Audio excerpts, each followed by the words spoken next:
The day Earth changed forever started like any other.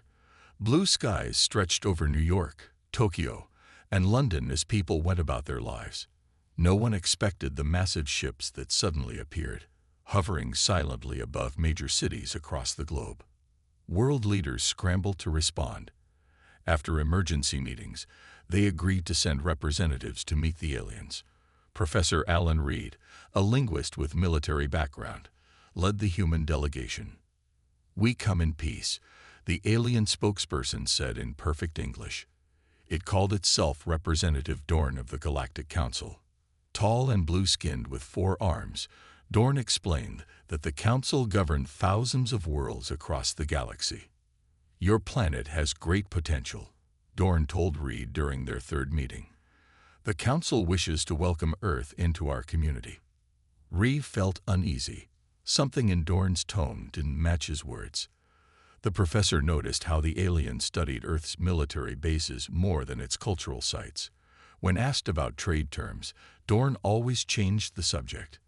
"They're hiding something," Reed warned the United Nations Security Council.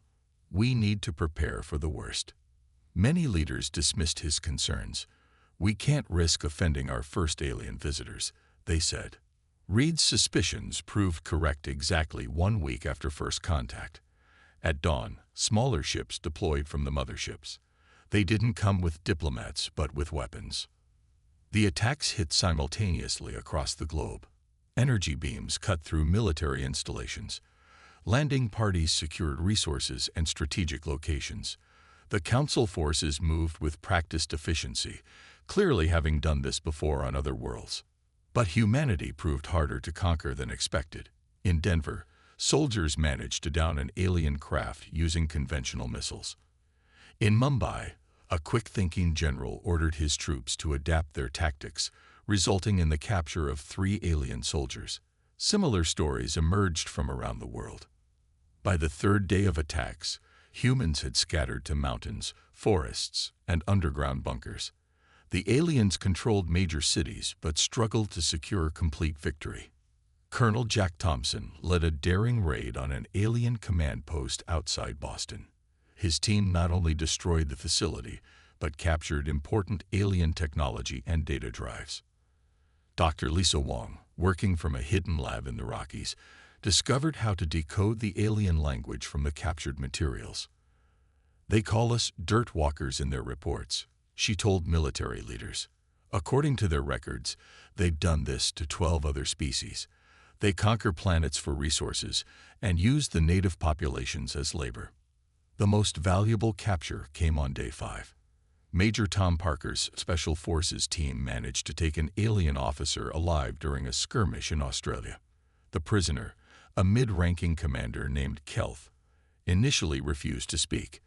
But after seeing humans successfully using captured alien weapons, Kelth realized these primitive beings weren't what the Council expected. "Your world was classified as Type 3 subjugation target," Kelth finally explained. "Easy conquest, rich resources, manageable resistance." "Looks like you classified us wrong," Parker said. 2 weeks after the invasion began, humanity had established a unified resistance network. Earth still burned, millions had died, but humans had adapted with stunning speed. They used captured alien communications to coordinate attacks. Engineers reverse-engineered alien weapons. Hackers worked to penetrate alien systems. The Council forces found themselves facing not the easy conquest they expected, but a nightmare of determined resistance. They had awakened something dangerous, human ingenuity driven by vengeance. In the Council's central command ship, Supreme Commander Vrol received disturbing reports. "The Dirt Walkers have captured one of our cruisers," an officer reported. "They're learning too quickly." Vrol stared at the view screen showing Earth below. "What have we started?" he whispered. 1 month into the invasion, the humans had established a hidden base deep beneath the Rocky Mountains. What once served as a missile silo now housed Earth's brightest minds working frantically to turn the tide. Marcus Lee hunched over a disassembled alien rifle, his fingers black with grease and strange blue fluid. Once a quiet engineer at a tech company, he now led the weapons research team. "Look at this," Marcus said, pointing to a glowing crystal in the weapon's core. "Their guns don't use bullets or even lasers. They're firing concentrated plasma." Dr. Wong nodded, taking notes. "Can we replicate it?" "Better," Marcus grinned. "We can improve it." Across the room, Admiral Torres studied holographic maps showing alien positions worldwide. A veteran of 3 wars, Torres had never imagined fighting enemies from beyond the stars. Yet she adapted faster than most. "They follow standard military doctrine," Torres explained to the War Council. "Fixed formations, predictable patrol patterns. They expect us to act like a conventional army." "But we won't," said General Rodriguez. "Exactly," Torres smiled. "We'll be the ghosts they can't catch." Meanwhile, in a secure section of the base, Major Parker continued his interrogation of Kelth, the captured alien officer. After weeks of resistance, Kelth had slowly begun to speak more freely, especially after learning how his superiors had abandoned damaged ships and wounded soldiers. "The Council isn't united like you think," Kelth revealed. 12 major species, each with their own agenda. My people, the Thulians, mostly handle military operations. Parker pushed a tablet toward him. "Tell me about these symbols we found in your command codes." Kelth's 4 eyes widened. "How did you break those encryption patterns?" "We're full of surprises," Parker said. "Now talk." Through these sessions, humans learned crucial information. The Council's hierarchical structure, the competing interests of different alien factions, and most importantly, their technological weaknesses. Dr. Emma Black, formerly a biologist studying extreme environments, discovered something remarkable while examining alien tissue samples. "They can't handle certain frequencies," she announced during an emergency meeting. "Their nervous systems are highly sensitive to specific sound patterns that don't affect humans." This discovery led to the development of screamers, devices that could temporarily paralyze Council forces without harming humans. The first test came when a resistance cell in former Australia deployed screamers against an alien patrol. The results exceeded expectations. 20 aliens neutralized without a single human casualty. Meanwhile, Marcus's weapons team succeeded in modifying captured alien technology. They created hybrid weapons that combine human ingenuity with alien power sources. The new rifles were lighter, more accurate, and deadlier than the originals. "The Council designed their tech to prevent tampering," Marcus explained to Admiral Torres. "But they never considered someone would completely reimagine how it works." 3 months into the occupation, the first major counterattack launched against a Council supply depot in what was once Kenya. Led by Captain Frank Rivera, a small team equipped with modified alien tech and screamers infiltrated the facility. "Remember," Rivera told his squad, "we're not just fighting for ourselves. We're fighting for everyone they've conquered before us." The operation succeeded beyond expectations. Not only did they destroy the depot, but they also captured intact communication systems and navigation data. Back at headquarters, Dr. Wong made the breakthrough they'd been waiting for. She cracked the Council's communication encryption. For the first time, humans could listen to enemy transmissions. What they heard changed everything. "The Council's Supreme Commander is furious," Dr. Wong translated. "They expected Earth to fall in days. Instead, they're facing the fiercest resistance in Council history." Admiral Torres smiled grimly. "They thought we were primitive. Now they'll learn what happens when humans fight for survival." In his cell, Kelth watched the humans with growing respect. "Your people adapt faster than any species I've seen," he told Parker. "The Council has made a grave mistake." "The first of many," Parker replied. "We're just getting started." 6 months into the occupation, Earth's resistance had evolved from scattered guerrilla attacks into a coordinated global force. The aliens still controlled major cities, but their grip was slipping. Commander James Rice led a team of 12 through the ruins of coastal Florida. Once a Navy SEAL, now he commanded Earth's most elite strike force. Their mission: capture an intact alien shuttle. "Movement ahead," whispered Anna, their scout. Through thermal goggles, she spotted the patrol, 3 tall aliens carrying plasma rifles. Reyes signaled silently. His team deployed screamers, then moved in fast as the aliens collapsed, clutching their head parts in pain. "Secure the area," Reyes ordered. "Tech team, you're up." The real prize waited at the beach, a small council transport vessel, lightly guarded. The aliens never expected humans to target their ships. Why would primitives attempt to operate technology centuries beyond their understanding? This underestimation proved fatal. Marcus had trained Reyes tech specialists for months on alien systems. Within minutes, they bypassed security and gained access. "We're in," reported Lewis, head of the tech team. "Holy hell, Reyes, this ship has navigation data for the entire sector." Back at headquarters, Admiral Torres received the news with carefully controlled excitement. "Can you fly it?" "Better," came Reyes' reply over the secure channel. "We can fly it without them detecting it's been compromised." This single capture changed everything. The navigation data revealed what the Resistance had been searching for: the location of the Council's primary fuel processing station. Positioned on Jupiter's moon Europa, the facility converted the moon's ice into reaction mass for the Council's warships.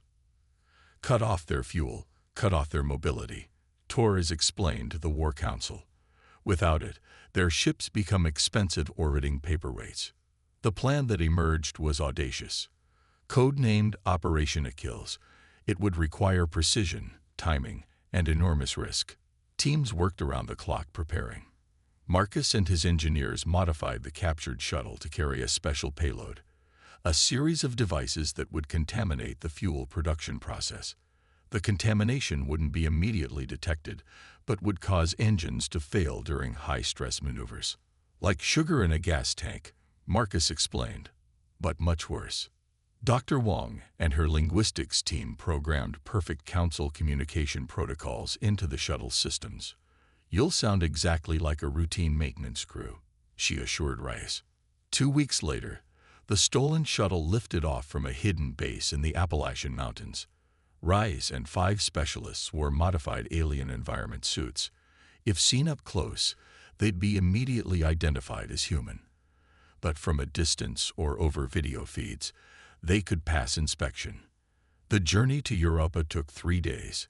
Every hour increased the danger of detection. Council patrol ship requesting identification, came a transmission as they approached Jupiter's orbit. Lewis transmitted the forged credentials while Reyes sat perfectly still, heart pounding. "Cleared for approach, maintenance shuttle, Delta 9. Europa's surface gleamed like polished ice beneath them. The processing facility sprawled across 10 square kilometers. Pipes, refineries, and storage tanks carved into the frozen landscape. Maintenance Dock 3 is open for your arrival," directed the facility's traffic control. "Acknowledged," Lewis replied in perfect Thulian accent. Once docked, the real challenge began. Reyes and his team moved through the facility with confidence, carrying toolkits that concealed their sabotage devices. They split into 3 groups to reach critical points in the refining process. Anna and Lewis placed their devices in the primary filtration system. Marcus had designed them to look like standard cleaning modules. "Installation complete," Anna reported quietly. Timer set for 30 days. Reyes and his partner reached the quality control lab, adding microscopic contaminants to the testing samples, ensuring the sabotage would go undetected. The third team placed the final devices in the storage tanks themselves. 4 hours later, they departed without incident. The facility controllers thanked them for their routine maintenance. Only when they reached Earth orbit did Reyes allow himself to smile. "Operation Achilles complete. The arrow has been fired." Admiral Torres received the confirmation with grim satisfaction. "Now we wait for them to fall." The Council would continue fighting for weeks before noticing anything wrong. By then, it would be too late. The effects of Operation Achilles rippled through the Council forces faster than anyone expected. 3 weeks after the sabotage, the first ships began experiencing engine failures. By week 4, the Council had grounded a third of their fleet. Supreme Commander Vrol slammed his fist on the conference table. The holographic faces of the Council representatives flickered around him. "How can primitives cause such damage?" demanded Representative Thorne of the Mercantile Guild. "Your military assured us Earth would be secured within days." "These humans are not like other species we've encountered," Vrol replied, his voice tight with anger. "They adapt at an alarming rate." "Perhaps," said a softer voice, "because we gave them no choice." The speaker was Representative Mira of the Valorians, a species known for their diplomatic approach. Her silver-scaled face showed no emotion, but her words carried weight. "The invasion of Earth was hasty and poorly justified," she continued. "My people warned against it." "The Valorians always preach caution," sneered Thorne. "If we listened to you, we'd still be confined to our home worlds." As the Council members argued, fuel shortages worsened. Council ships remained in orbit, unable to launch offensive operations. Ground forces found themselves isolated, cut off from reinforcements and supplies. On Earth, Admiral Torres monitored these developments with satisfaction. Intercepted communications confirmed the growing discord among Council leadership. "They're blaming each other," she told the War Council. "Just as we hoped." Then came the unexpected. A Valorian scout ship landed voluntarily near a human outpost in New Zealand. It carried a single passenger who requested to speak with Earth's leaders. Under heavy guard, the visitor was brought to headquarters. Standing 2 meters tall with silver scales and 4 arms, the alien introduced himself as Krell, special envoy of the Valorian diplomatic court. "My people opposed the invasion of your world," Krell explained, speaking through a translator device. "We were outvoted in the Council." Admiral Torres studied him carefully. "Why come to us now?" "Because the balance is shifting," Krell replied. "The Valorians, and other minor species, have long suffered under the major powers' decisions. Your resistance has created opportunities." Over the next days, Krell provided invaluable intelligence, Council fleet positions, communication frequencies, and most importantly, the political fractures widening among Council leadership. "The Council operates through consensus," Krell explained.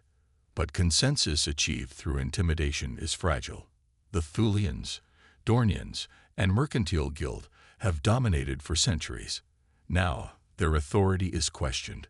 Dr. Wong worked closely with Krell to understand Council politics. "It's like Earth's own history," she told Torres. "Empires that grow too quickly often collapse from within." Not everyone trusted their alien visitor. Major Parker kept Krell under constant surveillance. "Convenient timing," he muttered to Torres. "They're losing, so suddenly they're our friends." "Skepticism is healthy," Torres agreed. "But we need allies, and Krell has proven useful." Krell revealed that 7 other species within the Council resented the decision to invade Earth. These minor powers had formed a secret coalition waiting for an opportunity to challenge the ruling species. "Your planet is the catalyst," Krell said. "If humans defeat the invasion force, other subjugated worlds might also rebel." This information changed Earth's strategy.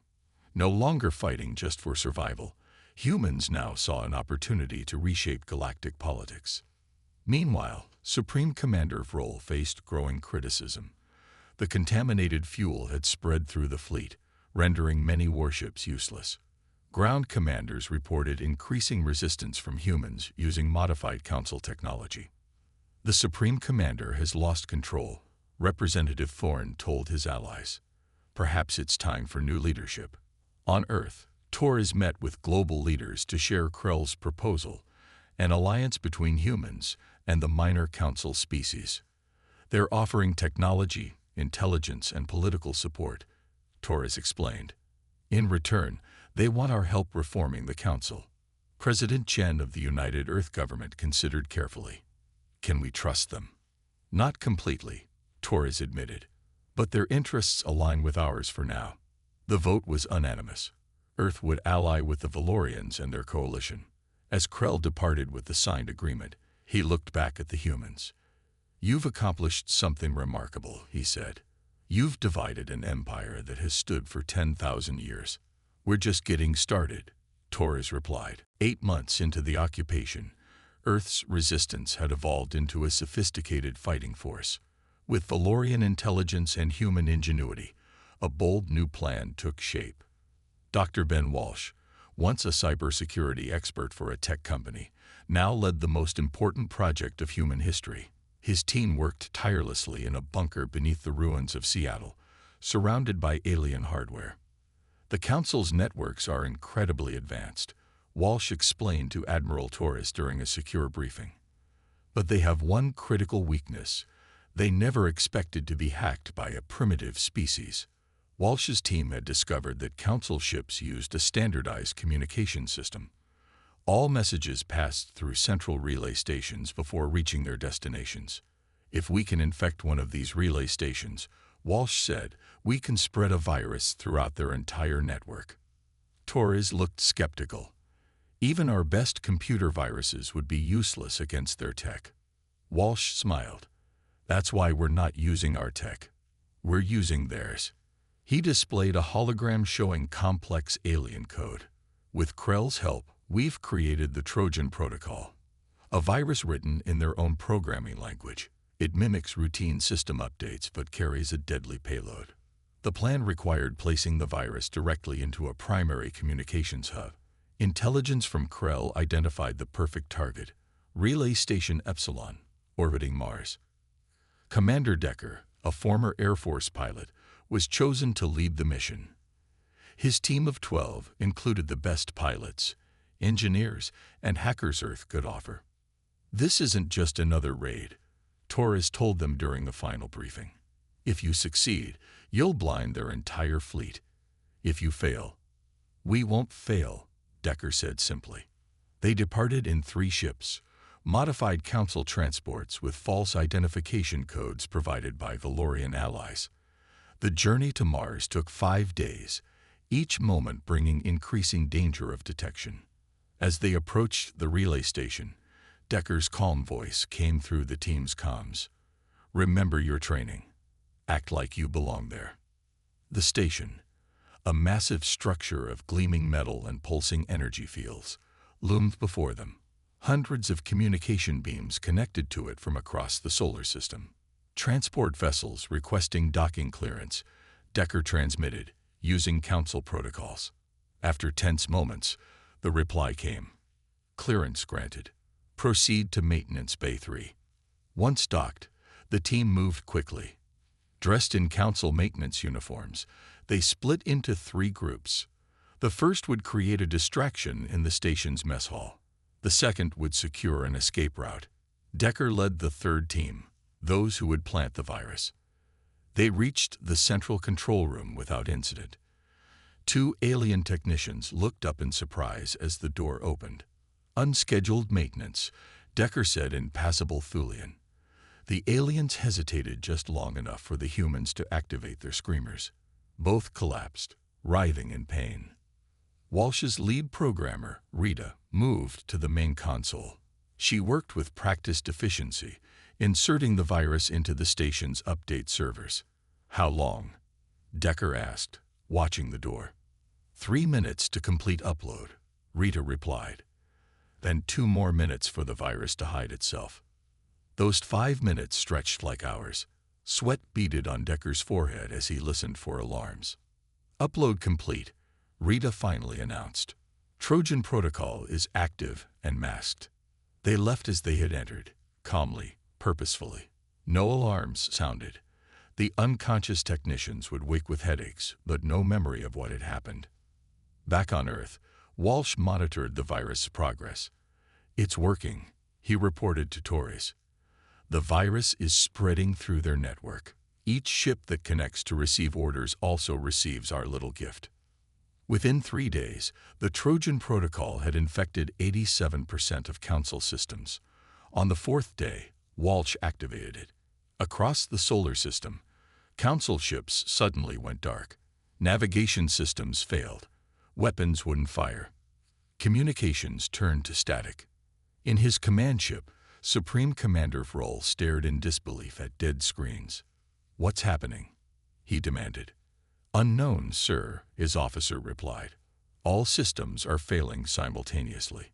As Council forces struggled with their disabled technology, human resistance fighters launched coordinated attacks worldwide. Using modified alien weapons and Valorian tactical advice, they struck with devastating effectiveness. In orbit, Allied Valorian ships moved against the helpless Council fleet. Admiral Torres watched the battle reports with grim satisfaction. "The hunters have become the hunted," she said quietly. The Trojan Protocol had changed everything.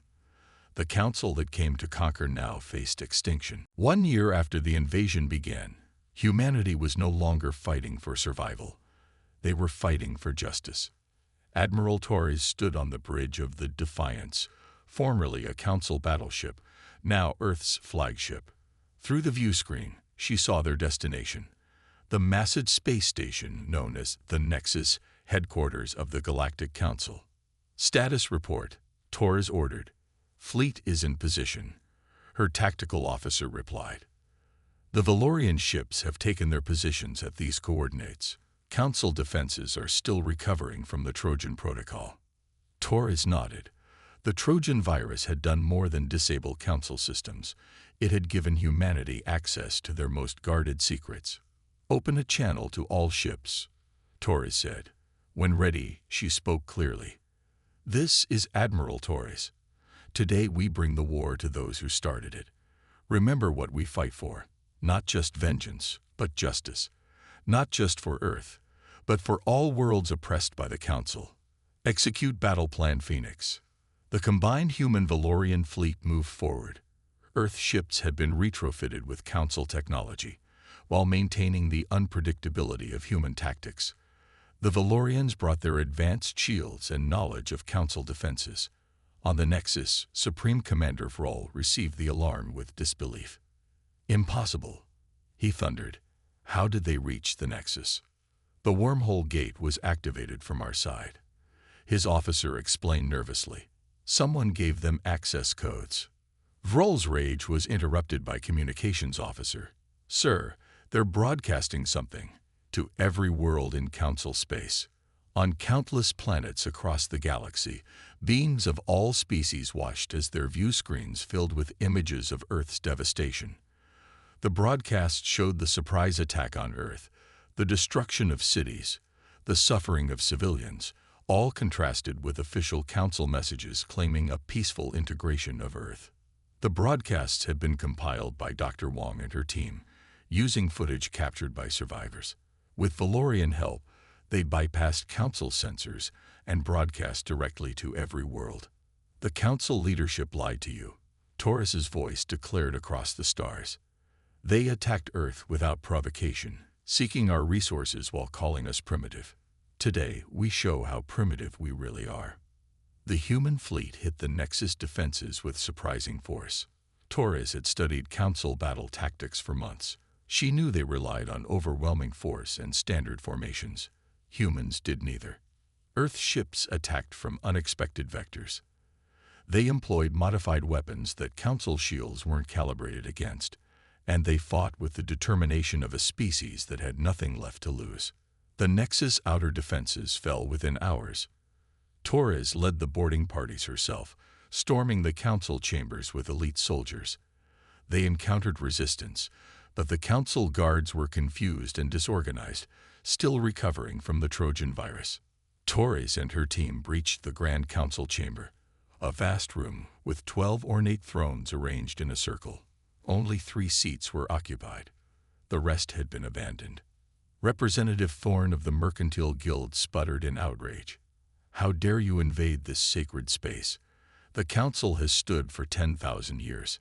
The Council falls today," Torres replied calmly. A side door burst open. Supreme Commander Vrol, flanked by guards, attempted to flee. Major Parker and his Special Forces team intercepted them. "Surrender now," Parker ordered. Vrol's eyes darted wildly. "You don't understand what you're doing. The Council maintains order across thousands of worlds." "Your kind of order," Torres said, approaching, costs too much. As role was secured, Torres ordered all footage transmitted. Across the galaxy, billions watched as humans, supposedly primitive dirtwalkers, took control of the Nexus. President Chen addressed the galaxy from Earth. "We do not seek revenge, but justice. We do not want your planets or resources. We want only what every sentient being deserves, the right to determine our own fate." The remaining council representatives were detained for trial. Evidence of their crimes, not just against Earth but dozens of other worlds, was displayed for all species to see. As Torres walked the conquered halls of the Nexus, Krell approached. "You have done what many thought impossible," the Valorian said. "The question now is, what will you do with victory?" Torres looked at the empty council thrones. "Not repeat their mistakes," she answered. The conquest of the Nexus took less than 1 day. The reshaping of the galaxy would take much longer. 5 years after humans stormed the Nexus, the galaxy had transformed. Where once stood the imposing Galactic Council chamber with its 12 hierarchical thrones, now stretched a circular hall with hundreds of equal seats, representing every spacefaring species. Today marked the 5th anniversary of the Galactic Accord. Representatives from over 300 worlds gathered to celebrate what many now called the Great Liberation. Admiral Torres, now Ambassador Torres, walked through the reformed chamber. At 62, her hair had turned completely silver, but she moved with the same purpose that had carried her through the war. "Quite different from when we first broke through those doors," said a familiar voice. Torres turned to see Krell, the Valorian who had risked everything to help humanity. Their unlikely friendship had become one of the foundations of the new galactic community. "Sometimes I still can't believe we did it," Torres admitted. "Humans have a talent for achieving the impossible," Krell replied. "That's why so many species both admire and fear you." The new Galactic Assembly operated on principles unthinkable under the old regime. Every world had equal representation and voting rights. Resource sharing replaced exploitation. Technology flowed freely between willing partners rather than being hoarded by the powerful. At the center of the chamber stood a simple monument, Earth's first flag planted in lunar soil centuries earlier, next to artifacts from other worlds' first steps into space. A reminder that all began as explorers. President Marcus Lee, formerly the engineer who had reverse-engineered alien weapons, addressed the assembly from Earth via hologram. 5 years ago, humanity faced extinction. Lee began. "Today, we stand as equals among the stars. Not through conquest, but through cooperation. Not through subjugation, but through mutual respect." The applause that followed came from beings of countless forms, some with multiple limbs, others with none, some breathing oxygen, others methane. United not by biology, but by shared values. After the ceremony, Torres visited the Memorial Garden, a quiet space where representatives from all formerly oppressed worlds had planted vegetation from their homelands. At its center stood a simple stone wall bearing names in hundreds of languages, those who had died fighting council oppression across countless worlds.